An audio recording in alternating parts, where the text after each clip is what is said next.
In this video, we'll talk about the 3 reasons why you can't get over an avoidant ex. First, we'll talk about why you struggle to understand your breakup with an avoidant ex. Next, we're going to talk about the 5 stages of grief and why this model could actually be getting in the way of your recovery. And finally, we'll talk about your search for closure and why you can't seem to find it. Hi, I'm Katya Morozova. I'm a personal and relationship coach and a certified NARM practitioner.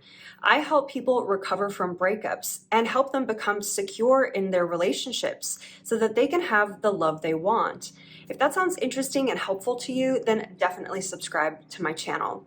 I'm also the founder of KatyaMorozova.me, and if you're interested in working with me one-on-one, you can book a coaching session with me on that website. Without further ado, let's get into the 3 reasons that you stay stuck in your recovery from an avoidant ex. First, let's talk about why you struggle to understand your breakup. And of course, this is one of those things that's really important to recover from a breakup, understanding what happened. And there are limitations to how much understanding you can get, especially when it comes to an avoidant breakup. So let's dive in. So the way that an avoidant breakup is often really different from other types of breakups is that it can be often very abrupt. One minute you have a loving romantic relationship, and the next minute that person is gone and they're giving you very little reason why they're leaving in the first place. So it can be abrupt. It can leave you asking yourself and this person a lot of questions. And it can leave you without many answers, because a lot of times when you go through a breakup like this, the other person the avoidant is no longer available for communication. Maybe they give you a couple of sentences about why they're breaking up with you, or maybe you even get a text message, and that's it. And that can be incredibly painful for people, naturally. A very intuitive thing for people to do is to start to seek answers themselves. If they can't get answers from someone else, then they're going to take matters into their own hands. And I think that's a very important step that people need to take. So they turn to the internet, they turn to YouTube, they turn to Reddit, they discover that there is a dismissive avoidant attachment style. And they discover that a person with this attachment style has these types of behaviors in romantic relationships. And that's where they get their first aha, right? So you get your first aha by learning about the attachment style, by seeing that there's other people who have gone through this type of breakup, and you start to feel maybe a little bit of relief, a little bit of understanding, and maybe that you're not alone. And then after going through this process, you start to hit a wall. So you start to notice that no matter how many videos you watch, you're not necessarily starting to feel any better. In fact, I hear that exact phrase from people: now I understand a lot about what happened, but I don't feel any better. This is where we start to approach the limit of how much understanding you can possibly get. And here's why. The first reason is that you can't entirely understand what happened in your relationship by piecemealing it together by watching videos and reading Reddit threads, because your relationship was unique and your breakup was unique. And you don't have access to this person. So some part of you, some part of your mind, some part of your heart kind of realizes that there is this element of unknown in your situation, and you can't kind of trick yourself by acquiring more and more information. So here's the other thing that happens is that when you are seeking these answers, trying to quell your emotions by seeking knowledge, by seeking solutions, And the problem with this is that when you are trying to understand something, this is a purely cognitive process. This is a mental process. And what you're experiencing when you go through this type of traumatic breakup is it's really deeply emotional. It's an emotional process. It's an emotional experience. And you can't logic your way out of emotion. In order to feel better, you have to recognize that your emotions have their own logic and honor that as well. You pay attention to your thoughts and you give your thoughts value. You pay attention to the curiosities that you have when you're trying to understand what's happening. But do you get curious about what you're feeling in the same way? Next, let's talk about how the 5 stages of grief model can actually get in the way of your recovery from an avoidant ex. While there's nothing fundamentally wrong with the 5 stages of grief model, there is a way that people interpret that model that actually keeps them stuck. So when I have clients who first come in to see me and they're really struggling to recover from their breakup, they will tell me things like, I just entered the anger stage of the 5 stages of grief, or I just left the denial stage, or something along those lines. And they'll tell me very confidently about what they're feeling and what they felt a week ago and what they're feeling now. And yet somehow they're still not recovering from their breakup. They're still not moving through their pain. And when we dig a little bit deeper, what we learn is that they have a very fixed idea about what their grieving process is supposed to look like and what they're supposed to feel at any given moment, that they are somehow supposed to move effortlessly through all of these stages, and that one stage intuitively comes after the other.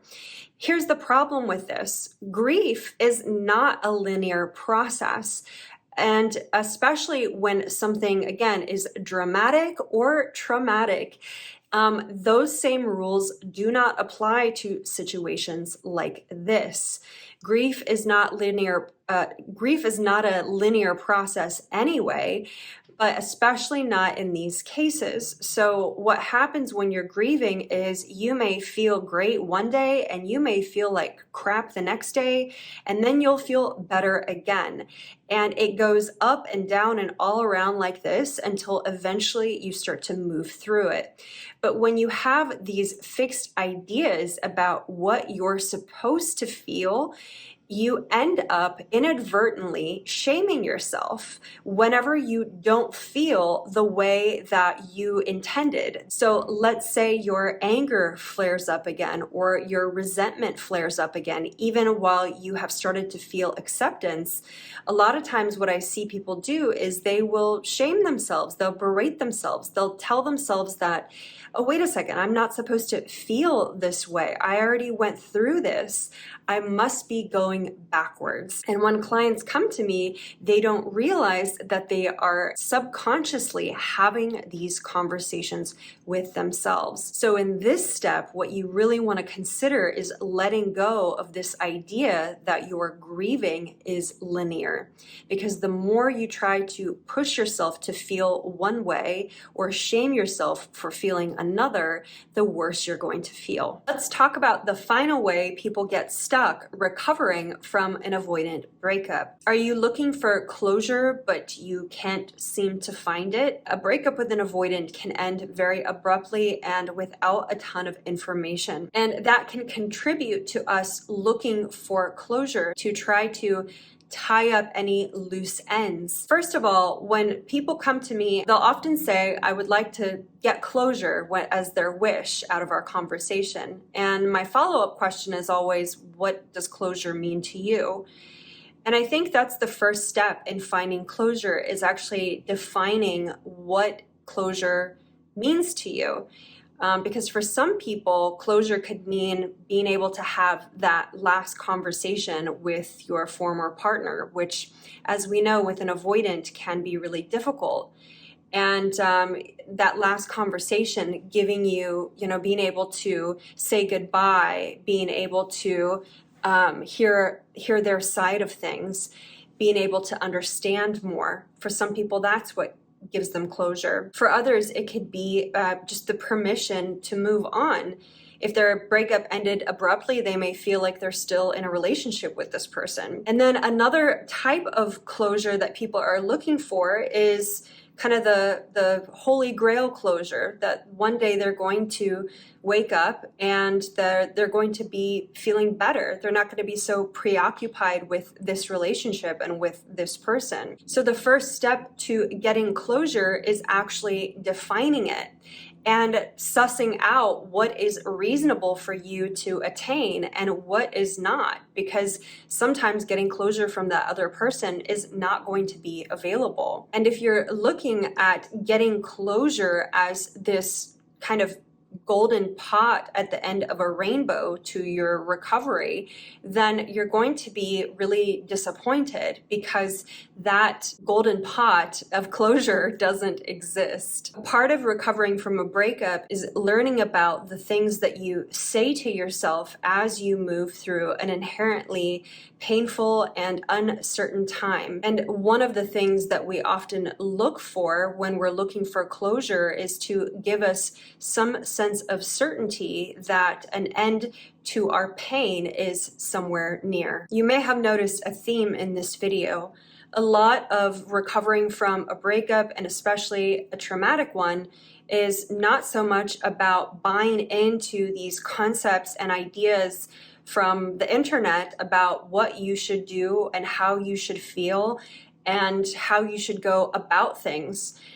The reality is that your relationship was unique and your breakup was unique. And so that means that approaching your breakup in a unique way is going to be in your best interest, because when you put more rules on yourself for how you should feel and what you should do, it's only going to create more tension and more strife during an already difficult time.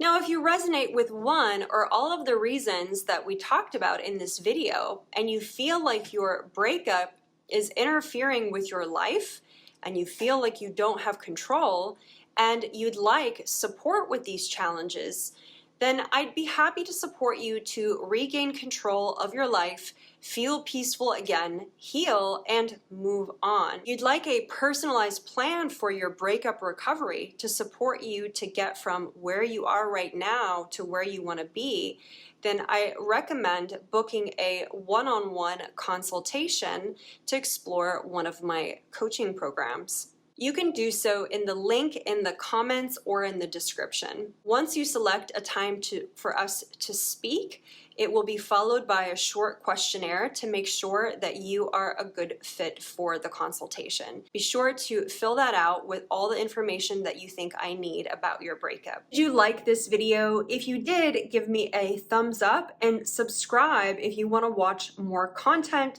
that supports you in healing from your breakup and learning more about attachment styles. Thanks so much for watching, and I'll see you on the next one.